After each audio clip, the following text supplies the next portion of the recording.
Muy buena pregunta. Cuando vamos a Génesis capítulo 1, Génesis es el libro de los orígenes, el libro de los comienzos. Génesis en sí, la palabra hebrea es Bereshit, que significa principio, el origen de todo. En el primer capítulo, en el versículo 4, encontramos la siguiente expresión.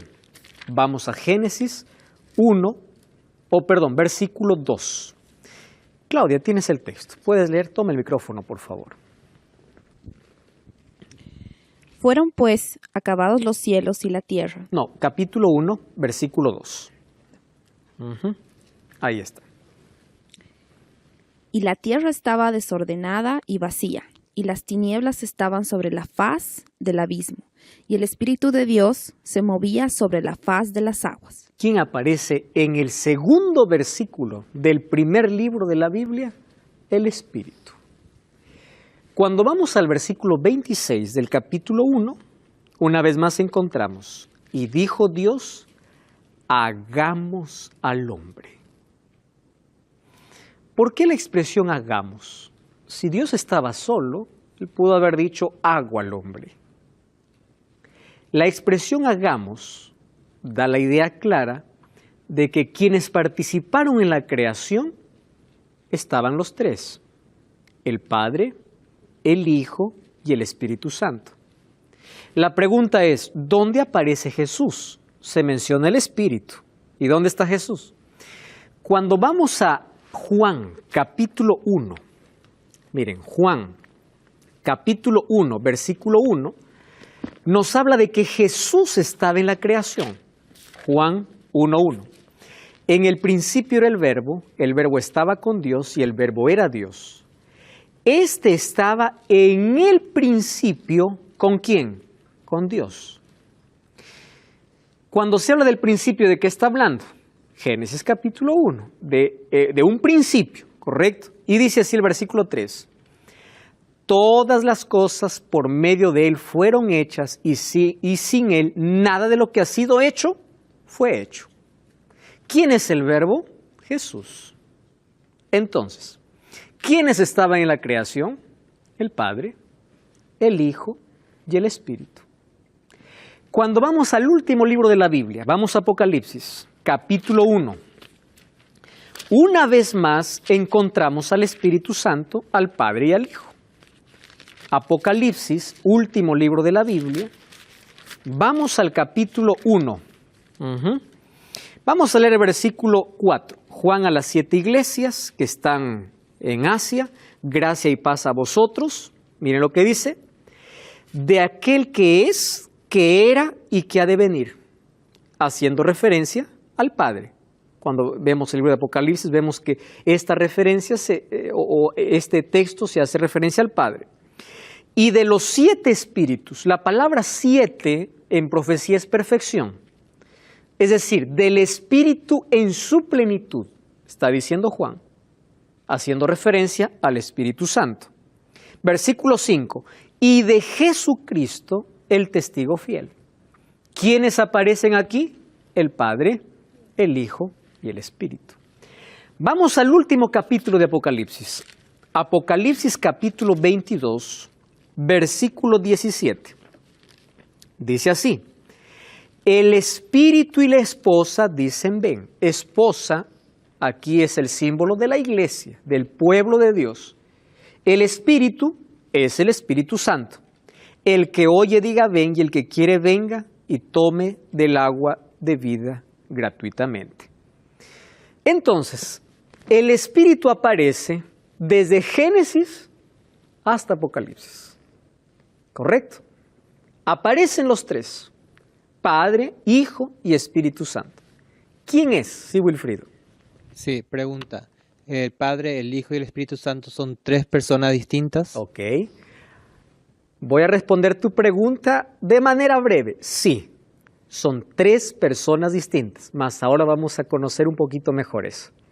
3 personas distintas que tienen la misma esencia, el mismo poder. Los 3 son eternos, pero son distintas. Ahora vamos a ver, ¿correcto? ¿Quién es el Espíritu Santo? Jesús hizo una promesa para sus discípulos en Juan 14, de paso que esa es la promesa más repetida por el pueblo cristiano, por todo cristiano. Juan 14 dice, no se turbe vuestro corazón, creed en Dios, creed también en mí, en la casa de mi Padre hay muchas moradas, voy a preparar un lugar. Hace la promesa de que Él se va a ir, pero va a regresar. Eso es Juan 14. Sin embargo, el versículo 16 y 17, miren lo que dice Jesús. ¿Quién falta leer aquí? Florencia. ¿Puedes leer, por favor, Juan 14? O ahí tienes el texto bíblico. Toma el micrófono. 16 y 17. 14, 16 y 17. Y yo rogaré al Padre y os dará otro consolador, para que esté con vosotros para siempre. El Espíritu de verdad, al cual el mundo no puede recibir porque no lo ve ni le conoce, pero vosotros le conocéis porque mora con vosotros y estará en vosotros. Muy bien, gracias. Jesús dice, yo me voy, pero el Padre enviará al otro. Cuando dice otro consolador, ¿quién era el primer consolador? Cristo, obviamente. Pero ahora dice, yo me voy, ustedes no van a quedar solos. Mi Padre enviará el otro consolador. La palabra consolador viene o es del griego parakletos. Y parakletos significa el que está al lado de alguien para ayudar. Interesante. Aquel que siempre está al lado, es el consolador. Por eso es otro consolador, aquel que consuela, aquel que te acompaña. Él es el parakletos. Ahora, me interesa la palabra otro.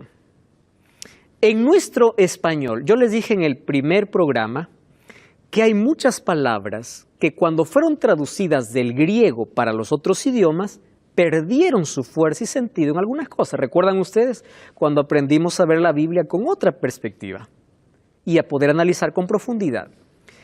Para nuestro español, otro es otro.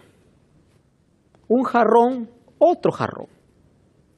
Para el griego, para referirse a la palabra otro, hay dos palabras diferentes. La palabra alos y la palabra héteros. Las dos palabras significan otro. ¿Correcto? Para nosotros es traducida otro. Pero en el idioma griego es otro, ya sea alos, tiene un sentido, y heteros tiene otro sentido. Claro que los dos significan otro, pero en sentidos diferentes. ¿Cómo así? Alos significa otro de la misma especie, de la misma esencia. Y heteros significa otro de especie diferente. A ver, voy a tomar un examen aquí. Aquí tengo un vaso y aquí tengo otro vaso. ¿Son de la misma fábrica? Sí. ¿La misma marca? ¿La misma agua? Sí. Correcto. ¿Qué más? ¿El mismo envase? Sí. ¿Qué cosa sería? ¿Alos o héteros? Muy bien. Porque son dos separados, pero tienen la misma esencia. Fabricados en el mismo lugar. Las características son iguales. Muy bien. Sin embargo, si yo digo, a ver, aquí tengo una agenda y aquí tengo, no, voy a cambiar aquí la ilustración. Aquí tengo un micrófono, ¿correcto? O algo más diferente. Aquí tengo un jarrón y aquí tengo otro jarrón. ¿Qué palabra se utilizaría en griego? ¿Héteros o alos? Héteros. ¿Por qué héteros? Porque los dos sí son jarrones, pero son diferentes. ¿Correcto? Este es color rojo, este es color plata, este es más grande, este es más pequeño, pero los dos son jarrones. Este es un jarrón, este es otro jarrón. ¿Se dan cuenta que en nuestro español otro no tiene mucho significado si se trata de lo mismo o de algo diferente? Pero en griego sí. La palabra que Jesús usó para otro consolador no fue la palabra heteros, fue la palabra alos. La mayor evidencia está en Hechos capítulo 5. Vamos a Hechos, ¿sí? Hechos capítulo 5, versículo 3. Hechos capítulo 5, versículo 3 y versículo 4. Hechos 5, 3 y 4. Dice así. ¿Alguien tiene el texto? Bueno, aquí la encontré. Pedro les dijo, Ananías, ¿por qué llenó Satanás tu corazón para que mintieras al Espíritu Santo y sustrajeras del producto de la venta de la heredad, reteniéndola? ¿No te quedaba a ti y vendida no estaba en tu poder? ¿Por qué pusiste esto en tu corazón? No has mentido a los hombres, sino ¿a quién? A Dios. ¿Y a quién está haciendo referencia Pedro? Al Espíritu Santo. ¿Correcto? Entonces, el Espíritu Santo es Dios. Y allí responde una vez más la pregunta de Wilfrido. Dios, nosotros sabemos que Dios está en tres personas, el Padre, el Hijo y el Espíritu Santo. Mejor, los tres forman un solo Dios. Aquí nuevamente vamos a lidiar con nuestro pensamiento occidental. Para el pensamiento hebreo, la palabra un Dios, habiendo tres personas, no es raro. O para ellos es más comprensible. Por ejemplo, para nosotros uno es uno, de unidad. Pero en hebreo no. En hebreo hay dos palabras para uno. Echid y ejad. Uno significa uno en unidad, ¿correcto? Por ejemplo, Adán y Eva dice que eran los dos una sola carne. ¿Pero cuántos eran? Dos. Pero cuando Dios los bendijo, ¿en qué se convirtieron? En uno. Una sola carne. ¿Cuántos dioses existen? Padre, Hijo y Espíritu Santo. ¿Qué cosa forman? Un Dios. Nuestra mente puede ser tan pequeña para poder comprender en su plenitud cómo es que los tres, siendo totalmente con personalidades diferentes, tienen un mismo propósito, son eternos y los tres son un Dios. ¿Correcto? Ahora, fíjense, ¿cuáles son los atributos de Dios? Dios es omnisciente, omnipotente, eterno, inmutable, bondadoso, es amor y omnipresente. Cuando vamos a la Biblia, encontramos que el Espíritu Santo tiene los mismos atributos de Dios. Por ejemplo, 1 Corintios 2:10 dice que el Espíritu Santo es omnisciente. ¿Qué significa omnisciente? Todo lo sabe.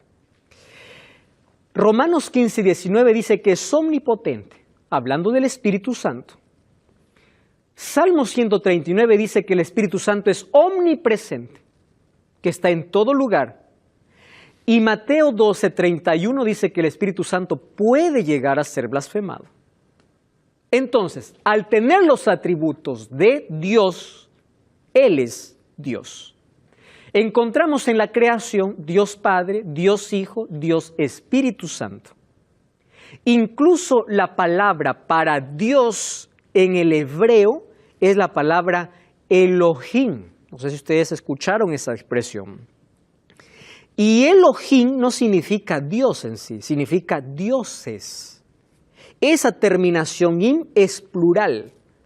Ahora, ¿cómo los tres son un solo Dios?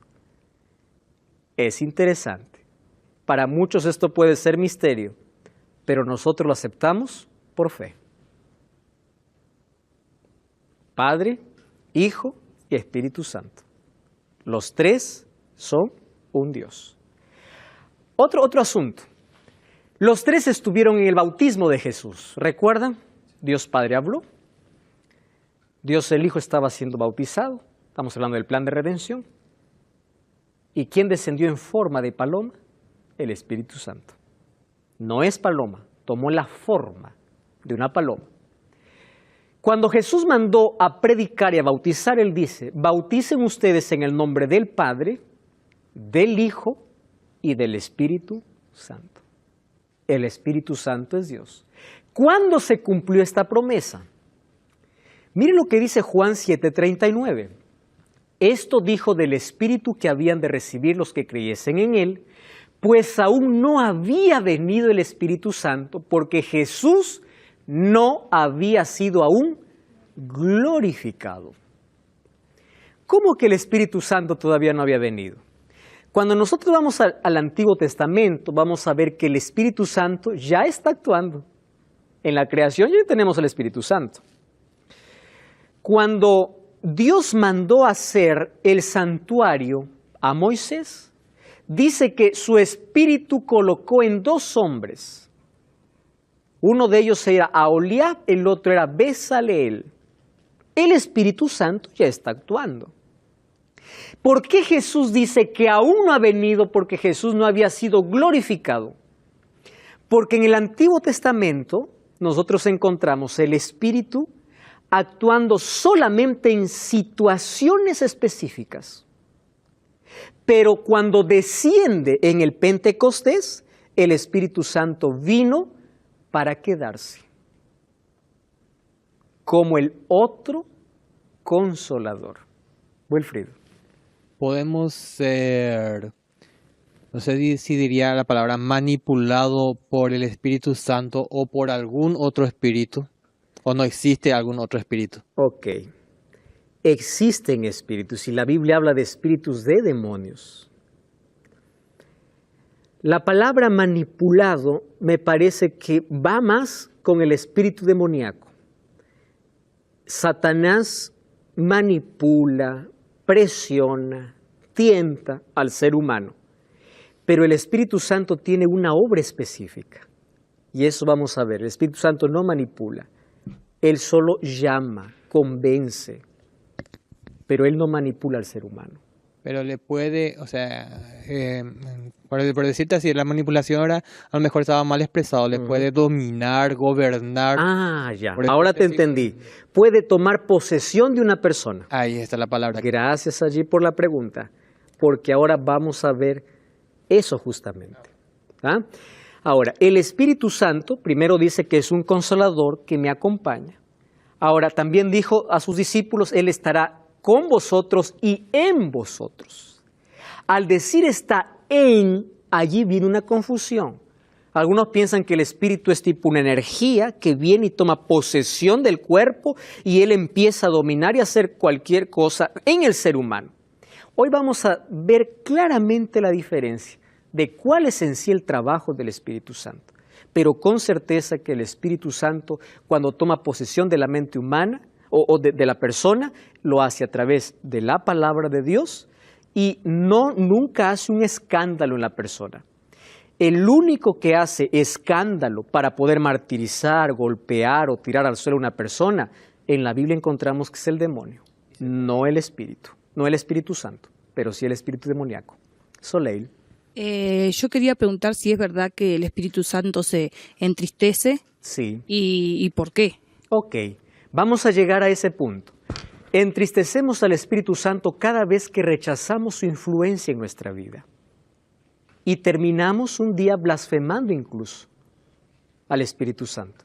¿Qué es blasfemia? Vamos a conocer eso justamente en unos momentos más.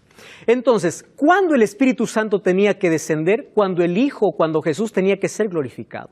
¿Y cuándo Jesús fue glorificado? Miren, cuando Jesús murió en la fiesta de la Pascua. Se fue al cielo y volvió, porque estuvo 40 días más con sus discípulos. Pero cuando regresó una vez más al cielo, Jesús da una orden a sus discípulos y dice, no salgan de Jerusalén, quédense en Jerusalén. Y ellos se quedan en una casa, en el aposento alto, como lo llama el libro de Hechos, orando. Solo que después de la Pascua, a 50 días después había otra fiesta. ¿Cuál era la fiesta? La fiesta del Pentecostés. Sí, Pentecostés significa 50 días después de la Pascua. Los discípulos estaban reunidos. Quiere decir, el Espíritu Santo descendió en el Pentecostés porque cuando ocurrió el Pentecostés en la tierra, significa que Jesús fue glorificado en el cielo. ¿Cuándo ocurrió esa glorificación? Cuando Jesús regresó al cielo, cuando vamos a Apocalipsis capítulo 4 y capítulo 5, encontramos una ceremonia de celebración. Dice, digno es el Cordero, por tu sangre nos redimiste. Ahí están los 24 ancianos, están 4 seres vivientes, están los ángeles, están los querubines, dice, y todos se postran delante de él. Quiere decir que cuando Jesús llega al cielo, después de haber muerto en la cruz y rescatado al ser humano, en el cielo hay una bienvenida de celebración. Es el momento de la glorificación del Hijo. Y cuando vamos a Apocalipsis capítulos 5 y 6, dice que nadie era digno de tomar un rollo. Y Juan dice, yo me entristecé mucho. Y alguien me dice, no llores, porque el león de la tribu de Judá, haciendo referencia a Jesús, él es digno. Y dice que él tiene autoridad para poder tener o abrir aquel rollo. ¿El rollo qué significa? Autoridad sobre la historia de la humanidad. Es decir, en el cielo se hizo un acto de celebración, donde al Hijo le es entregado la autoridad de poder juzgar al mundo. Cuando terminó la glorificación en el cielo, el Espíritu Santo bajó a la tierra, tomando como base Apocalipsis 4, 5 y 6. Ahora, el libro de Salmos 24 dice, miren, esto fue una profecía que se escribió. Cuando Jesús entró al cielo, millares y millares de ángeles hicieron escolta para su entrada. Y allí dice, alzado puertas vuestras cabezas, alzado vosotras puertas eternas, entrará el Rey de Gloria. Un grupo decía, ¿quién es el Rey de Gloria? Y el otro grupo respondía, Jehová el fuerte, el valiente, el poderoso en batalla. Otra vez un canto, alzado puertas vuestras cabezas, alzaos vosotras puertas eternas, entrará el Rey de Gloria. ¿Quién es el Rey de Gloria? Está hablando de qué? De la entrada triunfal de Jesús al cielo después de su sacrificio en la cruz. Y en el Pentecostés, ¿qué cosa sucede? El cumplimiento de la promesa. ¿Y en qué consiste el cumplimiento de la promesa? Cuando los discípulos estaban reunidos, desciende ¿quién? El Espíritu Santo. Ahora ya no en forma de paloma. ¿Qué forma toma? Dice que parece leguas de fuego. No dice que era, parecido. Y apareció allí en la cabeza de todos ellos. Versículo Hechos capítulo 2 dice, y fueron todos llenos del Espíritu Santo y comenzaron a hablar en otras lenguas según el Espíritu les daba que hablasen. Entonces, la primera manifestación del Espíritu Santo en el Pentecostés fue un acto sobrenatural, haciendo que todos los que estaban allí orando, al recibir el Espíritu, empiecen a hablar en otras lenguas. Y tú puedes estar preguntando, pastor, ¿eso significa que la evidencia que el Espíritu Santo está en mi vida es que yo empiece a hablar otras lenguas? No cambies el canal, vamos a una breve pausa y estamos de regreso. Esto es Biblia Fácil.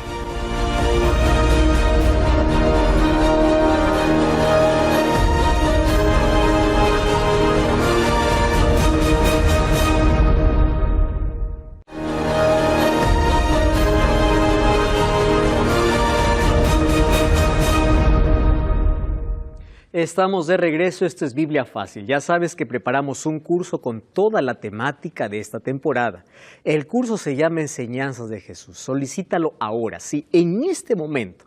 Envíanos un WhatsApp al más 5512-98-100-1460. El curso es totalmente gratis, te llegará en formato físico si vives en Sudamérica, fuera de Sudamérica en formato digital, pero acompáñanos con tu curso en mano esta temporada. Hoy estamos hablando sobre el Espíritu Santo. Dijimos que cuando el Espíritu Santo descendió, entonces los discípulos empezaron a hablar en otras lenguas. Amigos, ahora vamos a hablar un poquito sobre este asunto de hablar en otras lenguas. Abran sus Biblias, ¿sí? Vamos a Hechos capítulo 2, porque hoy es un asunto que trae confusión incluso para muchas personas. Hay algunos cristianos sinceros que me han preguntado, pastor, yo no tengo el Espíritu, porque yo no puedo hablar otra lengua, tengo culpa, yo nunca soy un cristiano de primera categoría. Ya le pedí a Dios hablar lenguas, mas no puedo. Veo cómo el otro puede.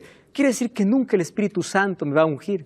Préstame atención, porque este es un asunto que tú probablemente, que eres un cristiano sincero, puede haber traído un poco de confusión a tu vida.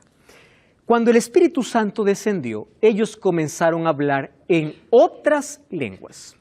Otra vez, para poder profundizar nuestro estudio, tenemos que correr al contexto, como hemos aprendido en el primer capítulo, y a ir incluso a los idiomas originales. Miren, la palabra lenguas en griego es la palabra glosa, ¿correcto? Y la palabra glosa significa idiomas. ¿Está correcto eso? ¿Qué significa, qué cosa es lengua en el griego? Glosa. ¿Qué cosa es glosa? Idiomas. Muy bien, por ahí ya solucionamos gran parte. ¿Cómo leeríamos el texto? Entonces, llenos del Espíritu Santo, comenzaron a hablar en otros idiomas. Otro detalle. Hechos capítulo 2 en ningún momento habla de lengua extraña. No está. Porque hay algunos que dicen, no, ellos hablaban lengua extraña. Les digo, ¿dónde dice lengua extraña? Eso lo va a tocar el apóstol Pablo después. Pero aquí no. Entonces, primero, no aparece la palabra lengua extraña. Y la palabra lengua, en el griego, viene de glosa, que significa idioma. Para poder analizar mejor este asunto, vamos al versículo 4. Todos fueron llenos del Espíritu Santo, comenzaron a hablar en otras lenguas según el Espíritu le da. Versículo 6. Al oír este estruendo se juntó la multitud y estaban confusos porque cada uno le oía hablar en su propia lengua. ¿Quiénes estaban allí? Vamos al versículo 8. ¿Cómo pues les oímos hablar en cada uno en nuestra lengua en que hemos nacido o en nuestra lengua materna? Cuando habla de lengua materna, ¿de qué está hablando? De un idioma. ¿Cuál es tu lengua materna? Nuestra lengua es el español. Entonces, ¿qué cosa está diciendo? ¿Cómo le hemos escuchado hablar en nuestra lengua en la que hemos nacido? Y miren, ¿quiénes estaban allí? Partos, medos, elamitas, Mesopotamia, Judea, Capodacia, Ponto, Asia, Frigia, Pánfila, Egipto, África. Es decir, todos ellos tenían diferentes lenguas. ¿Qué cosa significa lenguas? Idiomas. ¿Qué cosa decían ellos? ¿Cómo estos que son judíos o galileos hablan nuestro idioma?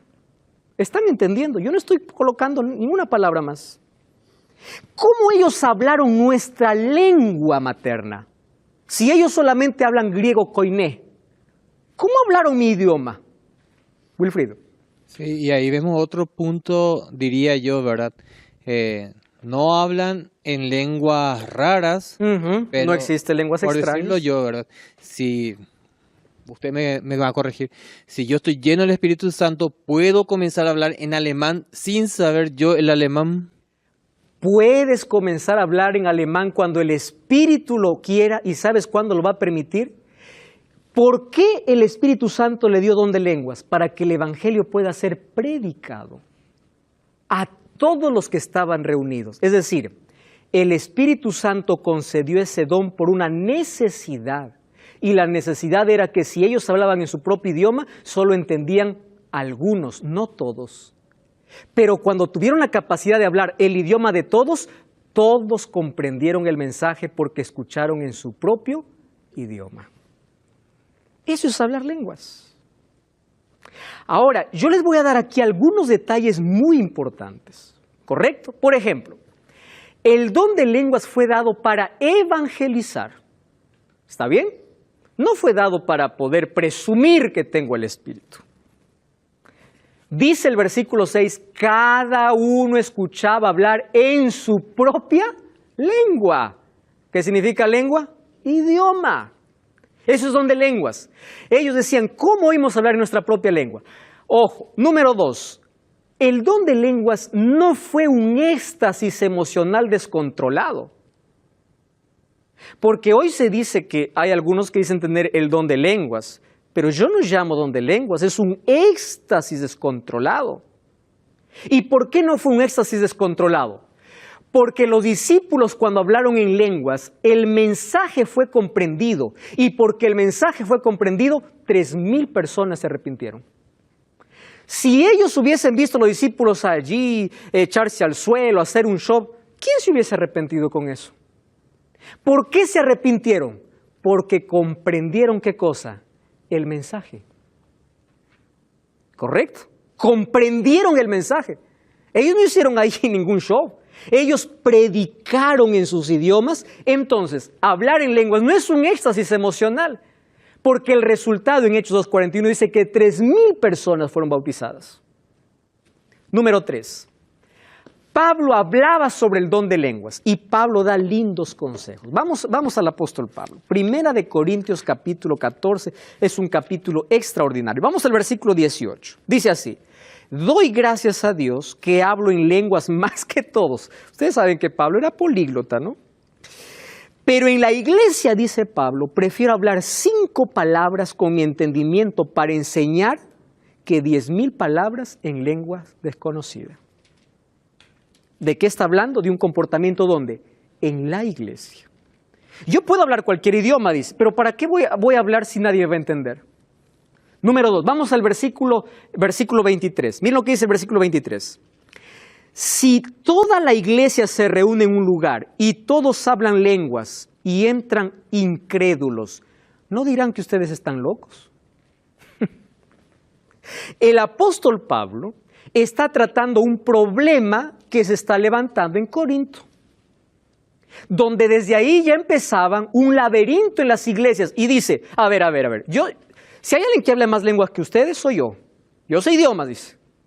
Pero yo prefiero en la iglesia hablar 5 palabras que todos me entiendan a 10,000 palabras que nadie me entiende. Además, dice, si llega un incrédulo y al ver que todos ustedes están hablando diferentes idiomas, ¿no les dirán que ustedes están locos? En otras palabras, el Espíritu Santo no va a dar un don que en lugar de atraer a las personas, pueda alejar a las personas. Ojo, vamos a ver otro asunto importante acerca del don de lenguas. ¿Cuál es el propósito de los dones? Edificar la iglesia y impulsar el cumplimiento de la misión. Es decir, el don de lenguas en el Nuevo Testamento fue dado por una necesidad.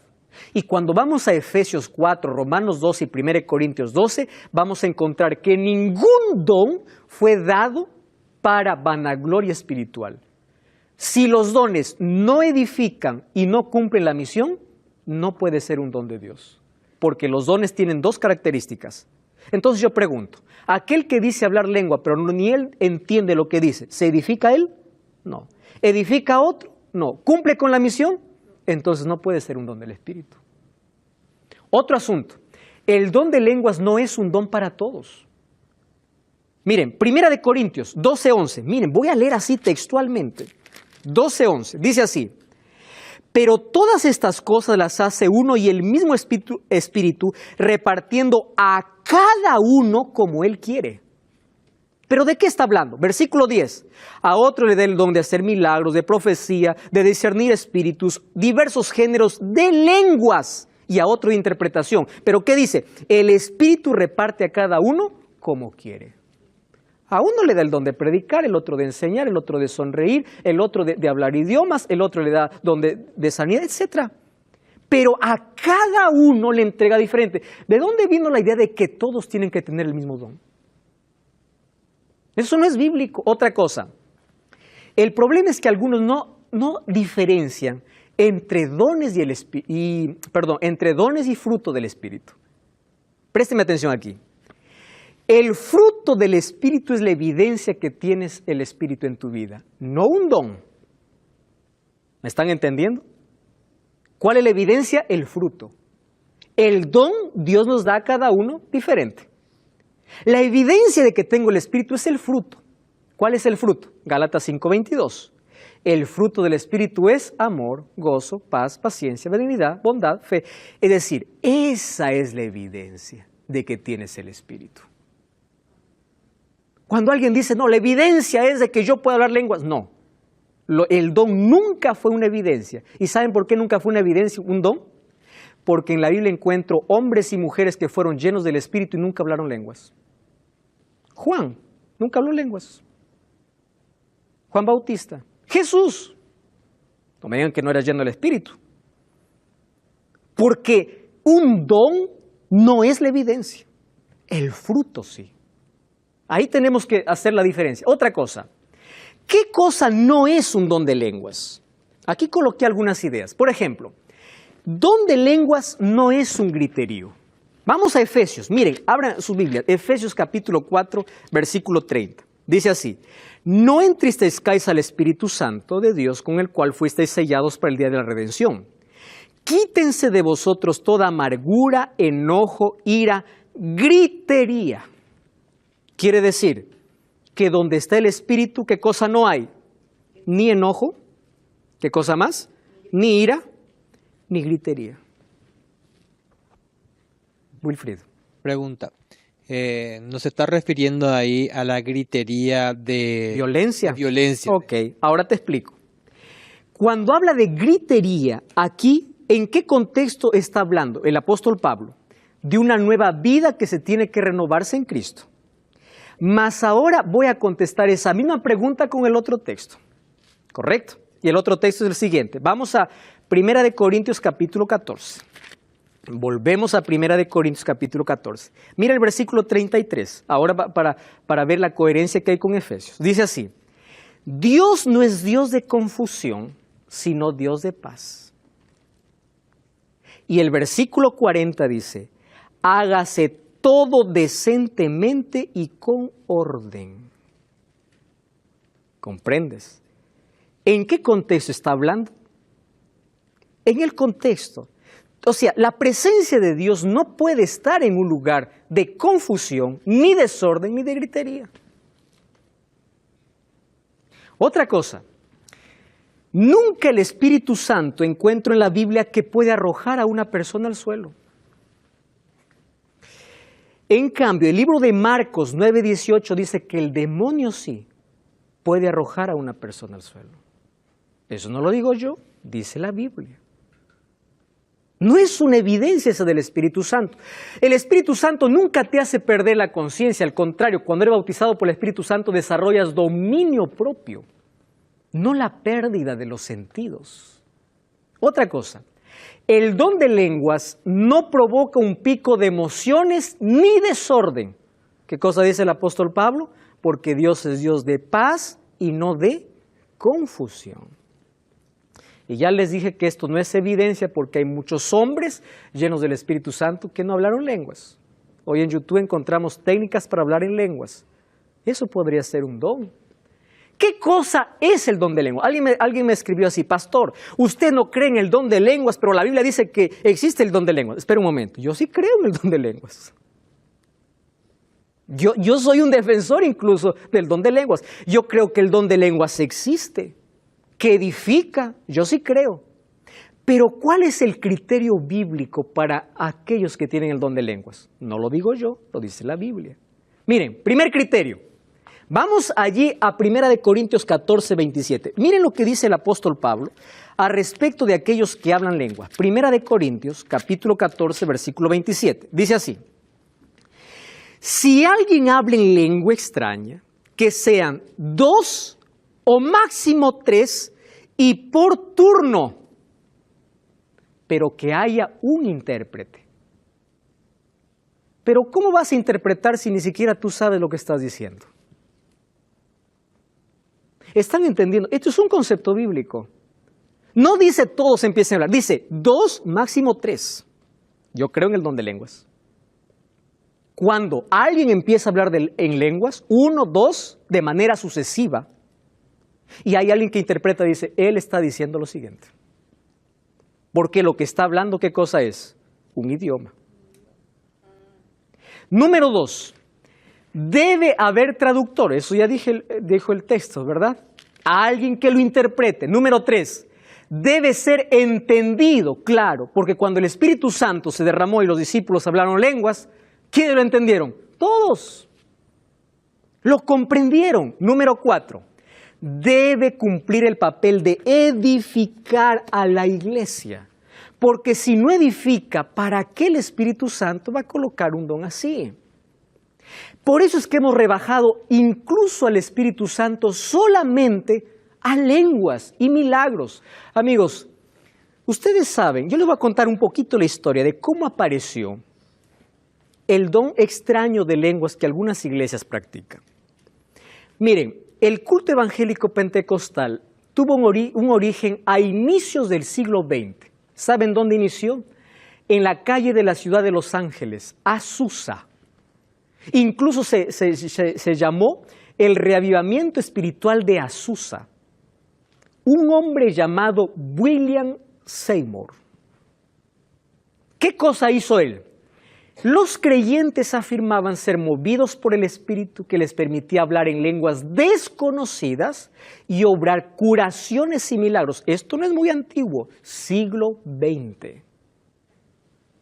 Con este reavivamiento comenzó una nueva etapa en muchas iglesias cristianas donde aseguran que el Espíritu Santo puede hacer manifestaciones y shows. Yo quedo impresionado cuando veo pastores diciendo, te doy el Espíritu, recibe el Espíritu. Yo digo, si yo estoy en busca del Espíritu, ¿cómo voy a dar si Él está a mi disposición? Yo en lugar de decir a una persona, te doy el Espíritu, yo le voy a decir, te enseño a buscar el Espíritu porque yo también lo busco. Yo no puedo dar el Espíritu. Yo no puedo usar al Espíritu. Es el Espíritu quien me tiene que usar. Ahora, otra cosa, cuando una persona acepta a Jesús, tiene una relación diaria con Él, no se deja mover por éxtasis emocional. Cuando Cristo vio a aquel endemoniado, como el demonio allí le hacía revolcar en el suelo, Cristo le restauró, lo levantó, porque el Espíritu jamás te va a tirar al suelo, el Espíritu Santo te levanta del suelo.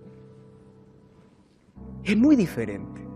Entonces tengamos cuidado a lo que llamamos Espíritu. La obra del Espíritu dice, el Consolador, el Espíritu Santo, Él los enseñará. ¿Cuál es la obra del Espíritu Santo? Es didáctica. Él nos enseñará todas las cosas. No dice que hará shows y milagros. Él nos va a enseñar y nos recordará todo. ¿Cuál es la obra del Espíritu Santo? Él nos convencerá de pecado y nos guiará a toda verdad. Cuando una persona siente necesidad de Dios, es el trabajo del Espíritu Santo en la vida. Sin embargo, Jesús dijo que el Espíritu Santo está disponible a quienes lo pidan. Además, el Espíritu Santo puede ser blasfemado. Todo pecado será perdonado a los hombres, mas la blasfemia contra el Espíritu no les será perdonada. ¿Qué cosa es blasfemar contra el Espíritu Santo? Es desobedecer tanto la voz de Dios que un momento tú quedas sordo ante la voz de Dios. Esa ilustración es muy conocida. Una persona que nunca tomó un machete, si se va el primer día, le sale ampolla. Si deja el machete, la mano continúa suave. Pero si él insiste, esa mano va a tener una ampolla y esa ampolla va a reventar. Ustedes vieron la mano de un agricultor. Y esa ampolla que revienta se forma un callo. Y cuando la mano está encallecida, ya no duele más. Así se vuelve el corazón cada vez que rechaza la influencia del Espíritu. Entonces el Espíritu Santo, cada vez que tú rechazas y rechazas, tú mismo te vas alejando. Y un día el Espíritu Santo grita, pero tú ya no escuchas. ¿Por qué? Porque cada vez que Él quiso enseñarte, tú te alejaste de su influencia. ¿Qué significa pecar contra el Espíritu Santo? No es un acto. Alguien puede decir, yo pequé contra el Espíritu Santo porque aborté, porque maté, porque asesiné. No, si aún tú tienes conciencia de pecado, estoy hablando para ti. Si aún tienes necesidad de cambiar, necesidad de que Dios pueda hacer algo por ti, tú no has pecado contra el Espíritu Santo. No importa el pecado que hayas hecho, si sientes necesidad de arrepentimiento, si crees que con Jesús puedes cambiar, es porque el Espíritu está trabajando en tu vida. Ningún pecado te puede separar del cielo, a menos que tú tanto te ensordezcas a la voz del Espíritu y un día no quieras más ni arrepentimiento ni perdón.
Perdón. Entonces, si no hay arrepentimiento ni perdón, tampoco hay salvación. Querido, hoy el Espíritu Santo está tocando tu corazón. Y Hebreos 3:15 dice, si oyeres hoy su voz, no endurezcáis vuestros corazones. Quiero que coloques tu vida bajo la influencia del Espíritu. Pide que Él te guíe a toda verdad, que Él te enseñe la palabra, toda la verdad, no parte de la verdad, toda la verdad. Coloca tu vida bajo su influencia y verás cómo hay un poder transformador capaz de cambiar tu vida para siempre.